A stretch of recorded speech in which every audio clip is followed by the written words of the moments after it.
Nyt mä kerron sulle, miten askeleet eroaa toisistaan juoksussa ja kävelyssä.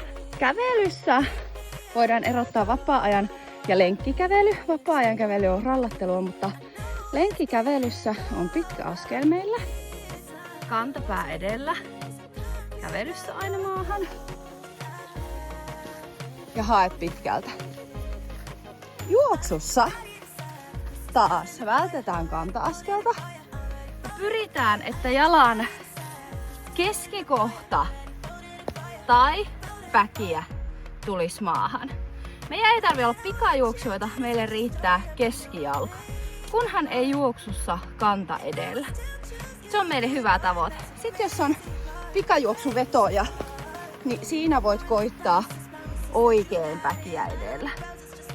Ja muistat aina, että polvi johtaa askelta juoksussakin, ettei jalkaterä käännä kantapäälle ja polvi on suora. Mut kun työnnät polven eteen, niin keskijalka korostuu, eli polvi on avainsana tähänkin.